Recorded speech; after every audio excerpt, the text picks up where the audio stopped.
글로벌 질서의 재편이 피부에 와닿을 정도로 진행이 되고 있는데요. 이와 함께 탈달러 이야기도 연일 나오고 있습니다. 오늘은 그래서 현황과 그 영향에 대해서 점검해보는 시간 갖도록 하겠습니다.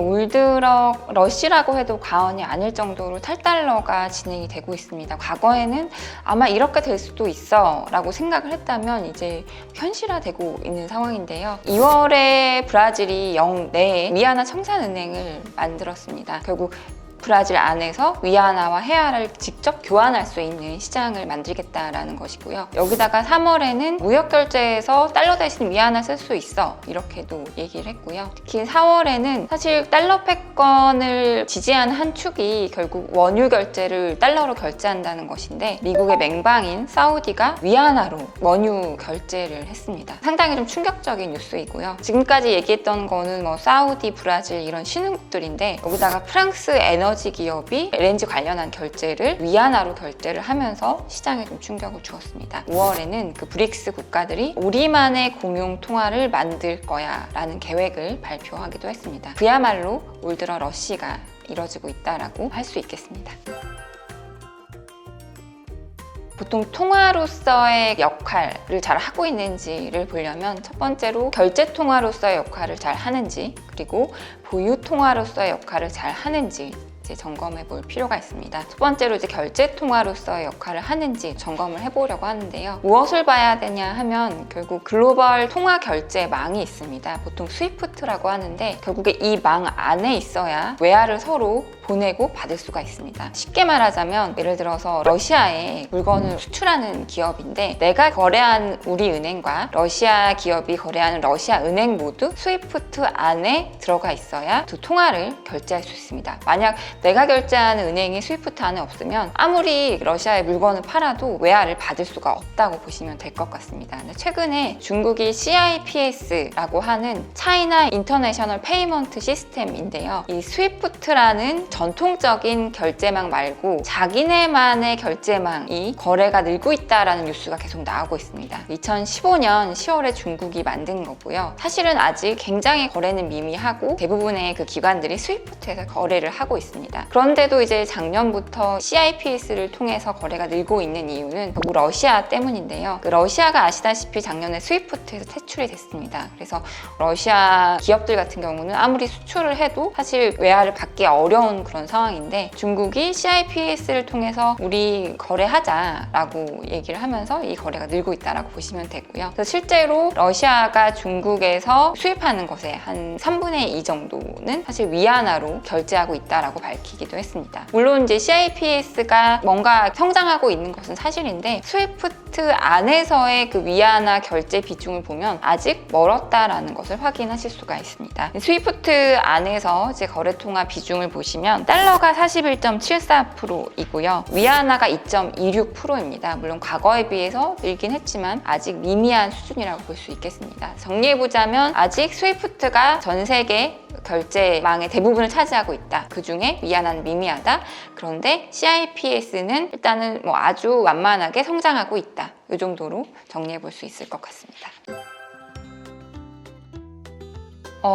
일단 IMF가 분기에 한 번씩 주요 중앙은행들이 무슨 통화로 외환보유액을 보유하고 있는지 발표를 합니다. 작년 4분기 데이터까지 발표가 된 상황인데요. 달러는 계속 비중이 줄어가지고 58.3%를 차지하고 있고 위안화도 16년 말 한 1% 정도 됐는데 작년 말에 2.69%이기 때문에 뭐 꽤 많이 늘었다고 할 수가 있겠습니다. 그래서 최근에 이제 이란도 그렇고 러시아도 그렇고 미국으로부터 뭔가 좀 따돌림 당하고 있는 상황이잖아요. 그래서 외환보유액 중에 위안화를 좀 가져갈 수도 있지 않을까라고 생각하실 수도 있는데 사실 외환보유액 안에 그 통화를 편입하려면 그 나라에 대한 신뢰가 상당히 있어야 됩니다. 뭐 통화에 대한 신뢰뿐만 아니라 그 나라에 대한 신뢰가 있어야 되는데 아직까지 위안화, 중국에 대한 신뢰가 그 통화로 결제할 수 있으나 우리 외환보유액을 위안화로 가져가겠다라는 움직임은 굉장히 미미한 상황이고요. 오히려 이제 최근에 기사에서 많이 보셨을 겁니다. 중앙은행들이 금을 많이 사고 있다. 그러니까 사실 전에는 미국채 샀었는데 최근에는 금을 대신 사면서 중앙은행들의 금 수요가 급증하고 있는 것을 보실 수가 있습니다. 그래서 아직까지 위안화가 보유통화로서의 역할은 미미한 상황이다로 정리해 볼 수 있을 것 같습니다. 결국 그들만의 리그가 가능할지에 대한 이야기인데요. 사실은 규모로 보면 가능해 보입니다. 전 세계 인구의 42%가 브릭스이고요. GDP의 23%가 브릭스입니다. 그리고 골드만삭스가 월 소득 6,000불 이상이면 중산층 이상으로 분류를 하고 있는데 이미 2010년도에 G7보다 브릭스의 월 소득 6,000불 이상의 인구수가 많아졌고 2020년도 같은 경우는 거의 2배에 달하는 그런 규모를 나타내고 있습니다. 사실 좀 의문이 드는 것이 브릭스 국가에서 가장 큰 굿즈를 차지하는 중국이 거의 항상 경상흑자, 그러니까 남들 물건을 사주기보다는 파는 입장이라는 것이 사실 좀 걸리긴 합니다. 핵심 축이 되는 국가는 미국처럼 물건을 사주고 이제 달러를 주고 이런 그런 흐름이 있어야 되는데 사실 중국도 그렇고 그다음에 그 중동 국가들도 그렇고 물건을 거의 팔아서 먹고 사는 입장이다 보니까 이 브릭스 안에서 글로벌에 나타나는 그런 흐름들이 선순환될 수 있을지 상당히 의문이 되는 것이 사실입니다. 일단은 기대를 하고 지켜봐야 될 것 같고요. 무엇보다도 이 상황이 가능해지려면 중국이 아주 잘 살아져서 다른 나라들의 물건을 편하게 사줄 수 있는 상황이 돼야 합니다.